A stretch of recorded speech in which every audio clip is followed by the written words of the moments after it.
Hello, boys and girls. Welcome back to another episode of the Horror Heathen YouTube channel and the South Jersey Horror Podcast.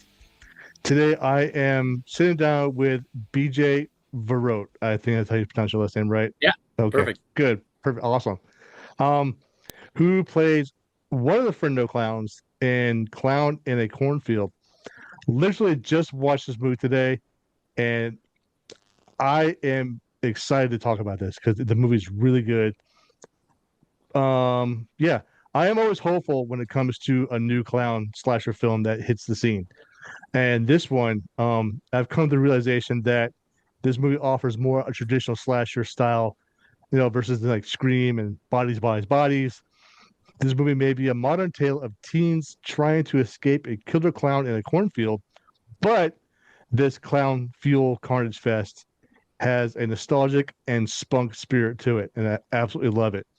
So let's hope that my guests can emphasize the concept more behind the film. Please give a very warm welcome to BJ Verot. Thank you so much for joining me. How the hell are you doing? Doing great. Thanks for having me out. My pleasure. Again, I had thoroughly enjoyed this film. I know there's a lot of speculation going around saying, like, oh God, another clown film, et cetera, et cetera. But this one, in my opinion, and I may get a lot of hit for this, is a lot better than Art the Clown and Terrifier. Ooh. So, and I'm wearing the shirt That's too of all things. incendiary. So, But you're balancing it out. You got the Terrifier shirt on, so yeah. Michael Levy, I love you. I love the Terrifier franchise, but I think Frendo is now top of the charts. Just saying, because anyway, if you could please tell us a little bit about yourself and what made you decide to pursue the role as Frendo. Yeah. My name is BJ Verot. I'm a filmmaker, I'm a stunt coordinator, and I'm a stunt performer. So, when the movie Clown in a Cornfield came to Winnipeg, I kind of fell into the part just by luck, I guess you could say. They came to Winnipeg. That's where I'm based. I'm up in Canada. And I was one of the two coordinators on the film. I was co coordinating it with a guy named Rick Skeen. He's like my stunt coordinating mentor. And as we got into the script, spoiler alert, yeah, there's a couple friendos in there. And, being part of like the core stunt team, there were days where Rick would coordinate and I would be on camera as a friendo. And there were days where I'd coordinate and Rick would be stunt driving or whatever the case may be. And I kind of fell into it as Chainsaw Frendo. But over the course of the film, working very closely with Eli Craig, the director, and we got to know each other. And I think he enjoyed kind of what I was putting out, in a performance sense. So he kind of just added a few other scenes that I'd be involved in. So, like the beheading in the garage and um, killing another character, with the knife and wrapping him up, and fun little like performance accent bits. So I was very fortunate that Eli just gave me a lot of rope, and I got a lot of time to play on camera. Love it, absolutely love it. I love the comical aspect of this movie too. It's just the tension builds up, but it also has that. Okay, let's add a little comedy, a little satire to it, to put the audience at ease. Yeah. And I love the fact that Kevin Durant is in the movie. He is one of my favorite actors of all time. And I should have known that this was filmed in Canada because he's Canadian. He's in the movies. Yeah, that's true. And the comedic elements are really cool because as you may know, Eli Craig did Tucker and Dale versus Evil, so he really likes to blend that like horror and comedy together. And Clown is like maybe got a bit more of a serious like edge to it, but I mean he was always looking for little opportunities to maybe look for moments where we could infuse a little bit of comedy or some humor. And for me, like when it was my time to go on camera, I was like, I was trying to always think like, what could I do that might like add like a little accent to the end of the scene or enhance a moment as opposed to just being a bit more of a Michael Myers, just adding a little bit more like body elements, which probably lends itself pretty well to playing a killer clown. Absolutely. Oh, and Um, also on the note of Kevin Durant, one of the most pleasant people you could ever meet. Yeah. he is an awesome actor. I actually loved him in the TV series The Strain too. He does a good job in that. Yeah, I he did. love The Yeah. Strain. That's a really good show. I wish they would have continued on with that show, but they didn't. It ended after season 3 seasons. I understand why. I mean, I guess there's nothing else to write about, so the writer's like, "Oh, fuck it, let's just stop it right here. Just get it over with." So, so the motivation behind creating Frendo, I want to know what inspired that to happen in this film.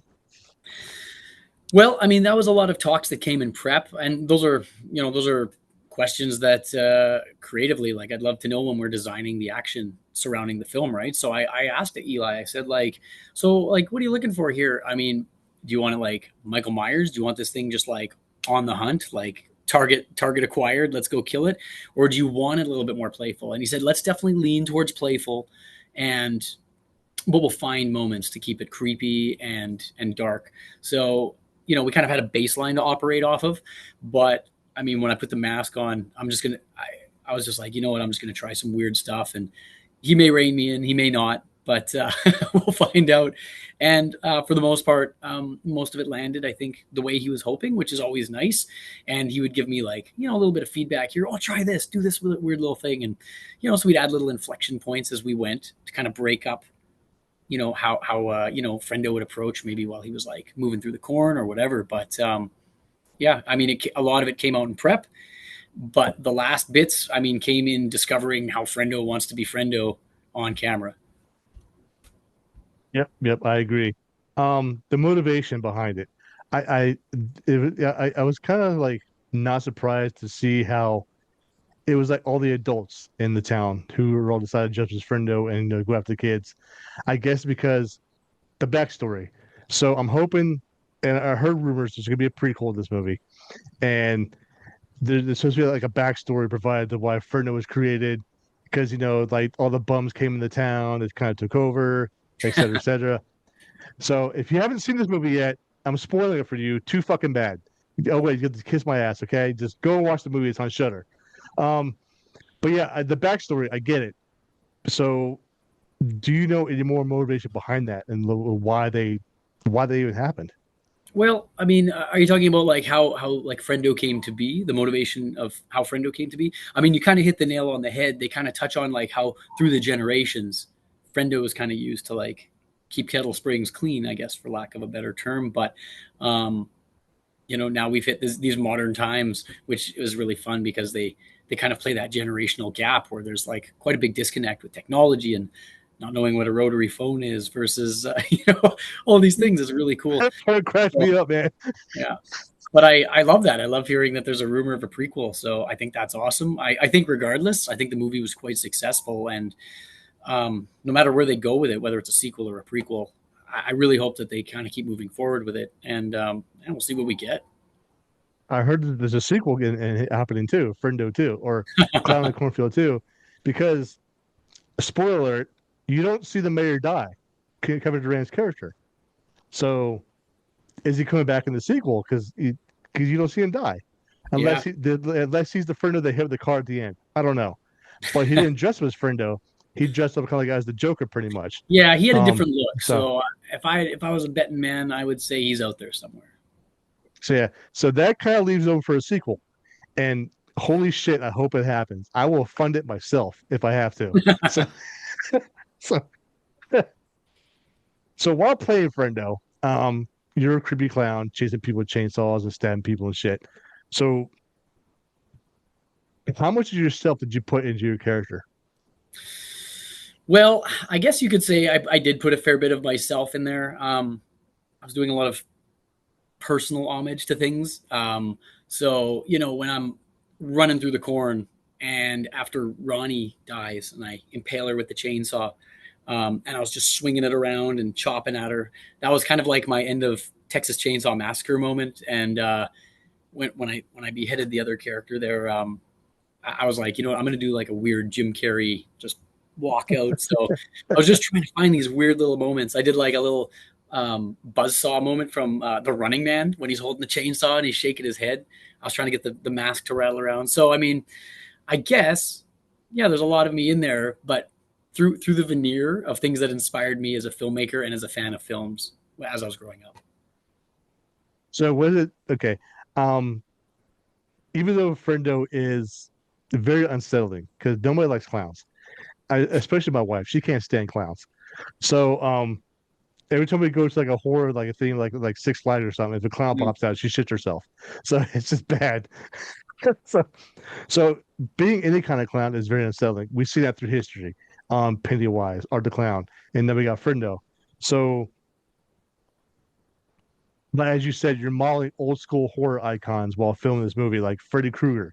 I noticed a little Nightmare on Elm Street in there too, a little bit. Um, so even though Frendo is not like a verbal character, but there are the physical motions, like you said, the Texas Chainsaw, whipping the chainsaw around, pitchfork. What other challenges were posed to you while filming this movie besides all that physical stuff? Well, as I mentioned, I was a co-stunt coordinator on the movie, so when I wasn't getting to just enjoy putting on the mask and performing, we had the challenge of solving the riddle of all the stunts. How are we going to do it? How are we going to stab Janet and slam her into the ceiling and have a light explode? Um, how are we going to tip over a giant statue at the parade? All kinds of stuff like that, right? Like the entire factory, driving the car blind through that breakaway door, smashing over a scaffold while a guy in a noose drops on the hood. So I mean, yeah, we were in the lab figuring out all the plans for that, and I would say like that's probably, that was probably the biggest aspect of kind of juggling both. But I mean, as I mentioned before, like we have our prep window, so we tried to come up with a pretty concise plan for all of that stuff going in. So we were pretty close to it, and ready to start putting out fires as we went. So that way, it was a bit compartmentalized. My stunt coordinator brain, we had a plan, and then my performer brain had a plan for that as well. Like another one, for example, in the opening of the film, when that old school pitchfork Frendo from the '90s stabs the guy and lifts him up out of the cornfield. I mean, it's one shot, relatively simple, but it's so deep in the corn that in order to actually like lift a guy up, we had to bring a crane that like boomed out like 80 feet over the corn, and we dropped the line, and it was all just a timing thing. Pull it down and lift this guy up out of the corn and drop him. But I mean, that's a big footprint. We had a massive crane, one that had enough length to reach out into the corn, and so lots of technical safety and stunt and performance elements we had to take care of before we got into the actual shooting of the film. And I don't know if anyone's noticed this, but I'm okay. I'm a huge horror fan. So obviously, it's just I noticed there's a lot of Freddy versus Jason in that as well in Mm. this movie because the cornfield, the people partying, people getting killed. I don't know if you ever seen Freddy versus Jason, um, where he walks Oh, I out the have. I was cornfield there and in the theater. I saw. so he walks out the cornfield and just starts killing people left and right. I'm like, okay, I've seen a little Freddy and Jason in this, Freddy versus Jason in this. And I said you got a little bit of Michael Myers, got a little bit of Leatherface, and I just love how all of that was conceptualized in this film. I mean, bringing back the memories, Jesus Christ, dude. I mean, I love this. This movie is now one of my favorites. I'm sorry, people. I know I'm a Michael Myers fan, but holy shit, Clown the Cornfield is now like in my top 10. I mean, Wow, that's amazing. yeah, yeah, yeah. It bumped down in front of the movies, Yeah. so Oh, that's I awesome. might get a lot, I might get a lot of hate for that from my viewers, but I don't give a shit. They can kiss my ass. So, this movie doesn't rely on morbid violence, which I absolutely love. It's just like the practical killing, and the old school killing. It relies on the roller coaster type scares, and I absolutely love that. And the tension build up, and which opposed to the killers with knives and the jump scares, all the bullshit. So, what went into the kill scenes? Like, how were they practical effects or the CGI? I mean, obviously, these days there's always a little bit of a hybrid on that stuff. But to be fair, this movie did have a lot of practical elements, which was great. Eli was very, and I love him for it. He was very, uh, how do I put this? Like he put his foot down and he's like, we can't get rid of the blood, we can't get rid of the gore. We got to make it stand the test of time, because in my opinion, like once you start getting rid of the blood and the gore elements, it kind of loses some of its timelessness. But if you take that extra time, because basically what that means is like when you're on set and we slice a guy and we have like blood pumping out, like that's a costume change, that's a cleanup.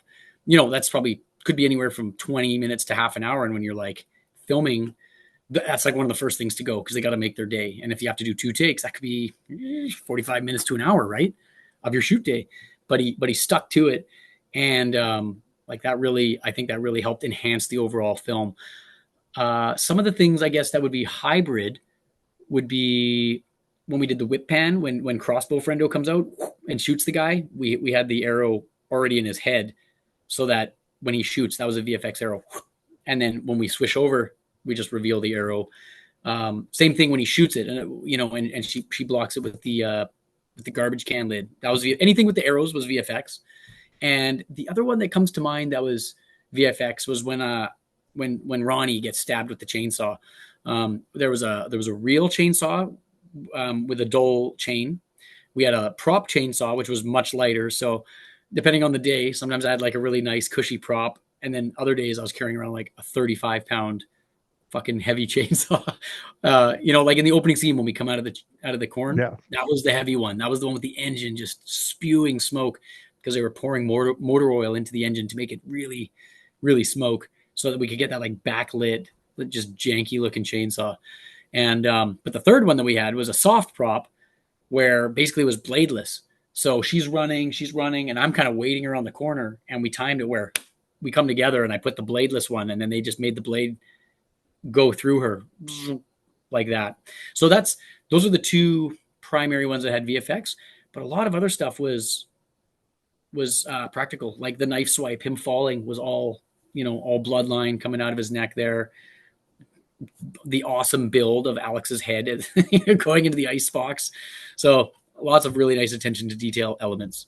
Even the pitchfork was like 90% practical. It was a breakaway light. The one thing that we had was we had a metal plate on our Janet stunt double stomach, basically so that it looked like she was already stabbed. But that plate was actually mounted to her with like a corset, so that basically our friendo double for that scene, we had a line attached to her back, and we actually drilled all the way through the ceiling from the second floor. So we had like a plumb line, and basically our friendo's job here was to run her into the room, get her plumb, and the line was going to pull her up, but he was using the pitchfork to make it look like he was stabbing her into the ceiling. So, aside from that, I guess that would be but even that's practical. Like that was practically mounted to her. So a lot of really fun ways to play with the kills in the movie. Yeah, I love the kills. I mean, my favorite one in the entire film is when I guess the girl's father comes, the breaker drives the car through to the factory or whatever, and the ventilation thing comes down, hits that guy in the head, then it's like Oh, squashes okay. his head Yeah, against the wall. that's VFX, but that was awesome. Yeah. I saw that, I was like, oh my God, that was fucking cool. Yeah, that one was really great. And That's like, but because we had done so much practically, that was actually one of my like outstanding questions where I was like, oh, I wonder how that's going to turn out. And when I saw the screening, I was like, damn, that turned out real good. Like his head got pasted. So I it's was like satisfied. I give that kill a fucking solid 10, dude. It's just amazing. I Yeah, mean, absolutely. out of all the movies I've seen, I have never seen a kill like that before. So I was really surprised to see that. I'm very happy. And my wife's looking at it like, she's like, "Are you serious?" Yes. I was like, "Yeah, yeah, that's really fucking." Yeah, admit, you have to admit that was a good kill. I mean, because come on. Oh, it was awesome. It was great. So, what was the dynamic like on set? Like all these people in like all these sequences. I mean, you're shooting a movie out of town. You have like a shit ton of people for parade, and then getting them all together, man. I mean, what was that like, man? It had to be tough. Yeah, it's funny because like I said, I'm based out of Winnipeg. We did the parade in a small town called Selkirk, which is about half an hour out of town, and then we shot the Cornfield stuff in a rural area outside the city as well. And that was about 45 minutes out of town as well. So you're right. You're getting a lot of people to go, further out of the city. So, you got a long day. Like I remember when we got into at least the when we were in the parade, it was daytime. So you drive in the morning, you'd probably wrap out at night. But the cornfield was like, we were shooting overnight. Some nights were chilly. Not as cold as it can get where I'm from, thankfully. And actually, when I was wearing the Frendo costume, I just layered up, so I was actually pleasantly warm all night. So that was great. But I gotta say, it's such a fortunate film. There were so many Frendos to start before they start getting taken out that a lot of my stunt friends were all wearing costumes with me, and the big scene where we're all running around and being crazy, or like some of my closest friends when you work in film, like that's your closest circle. You know, you work together a lot. So, I mean, morale was high, the weather was good, and we were having fun. And I mean, the vibe on the set was really good. I have to admit that I think that the funniest friendo was the old lady with the frying pans. I mean, Oh yeah, like I'm like, Rudy. I'm like, what is she gonna do with frying pans? I'm like, You know, it's funny. Like when I was reading the script, I wasn't familiar with the book, and I remember I was like doing my stunt breakdown, which is like when you read a script and you start to highlight the stunts that are in the film. And you know, I was like, okay, cool. There's a thing here where she falls or she gets scared and trips. And then I don't know, I got to page like 38 or 42, and it was like chainsaw goes off, Frendo steps out, another one, seven more. I was like, what? Like, I couldn't believe it. It was crazy. But I love that they all had their own unique weapon because it helped us kind of determine who's doing what. And as we were getting further along in the shoot, we were killing them off. So I'm like, okay, we don't got to worry about crossbow anymore. We don't have to worry about, I don't know, who's the one that got his hand blown off? I think that was like Machete Frendo. He was like out of commission. So it got easier as we went on and more Frendos were getting killed. and I'm pretty sad the old lady got killed by a pipe too. I was like, Yeah, just this it. completely impaled. Yeah. It's not the way I would want to die, but you know, it's a shitty ending for somebody. So, um, damn, I forgot what I was gonna ask next. Holy shit. Yeah, that's Dana Um, Leetold. That actress is Dana Leetold. She's awesome. She's really funny. so I discovered that there's 3 books in this series for this type of film Mm, for Clown and Cornfield. So, which leads me back to there's going to be a prequel and a sequel now if there's 3 books. yeah, that'd be So, great. is there anything you know about that at all as a prequel and a sequel? I wish. I don't know anything yet, but I'm cautiously optimistic that something might happen. I think that would be great. I'd love it if they came back to Winnipeg where we film and crank out another one. I think that'd be awesome. It would be because I would like to see a prequel and a sequel. I'm like Frendo Origins or like or Well, or they've been Clown and around for a Cornfield while, too. so I mean, yeah, there's Frendo's Revenge. yeah, So, I mean, if they do it with a Chucky series, they could do it with this guy. Okay, hell just yeah, saying. I agree. Or if they can do it with Art the Clown for fuck's sake, they can do it with Frendo. So, I mean, when you bring a clown into a horror film, the possibilities are limitless. So, I mean, there's so much room for imagination for the writers to come up with something. I mean, if the writers are listening to this, I highly encourage them to do something about this, please. Because, like I said, I will start a fundraiser myself to get the prequel and the sequel going. I swear, cross my heart, hope to die. I will make it happen. So, and bring back this guy too. I mean, seriously. I mean, he's really good, like a very good friendo. Oh, thank you very So much. with all that being said and done, I Hmm. mean, are there any other projects that you are working on that's coming up anytime soon? Do you want to talk about? Yeah, actually, there's a bunch of stuff. So I'm glad you asked. This weekend, Nobody 2 is coming out to theaters. Um, I did some stunt work on that one. I worked on the first Nobody with Bob Odenkirk a ton. It's like a fun action movie. A lot of people getting their ass kicked. The sequences are really fun. Uh, so that's coming out this weekend, and then next month.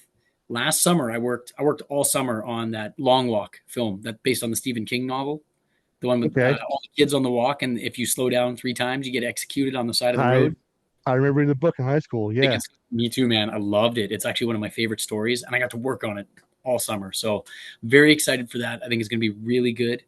And then at Christmas time, I just worked on the reboot of Silent Night, Deadly Night, and I did some cover coordinating for my good friend Kristen Sawatsky, and I did a bunch of stunt work on it as well.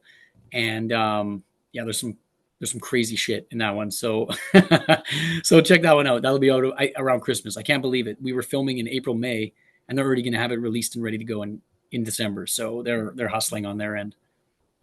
So I'll have to go back and rewind a little bit and talk about the long walk Yeah, because I'm glad you reminded me because I completely forgot about that. And I love that story when he was under the macabre name. So, um, when's that expected to be released? Do you know? I believe it's September 12th theatrically. This year, right? Yep. Oh yeah, it's like a month away. Holy fucking shit! Oh I need to get man, on that. you seen the trailer for this movie? It's fucking awesome.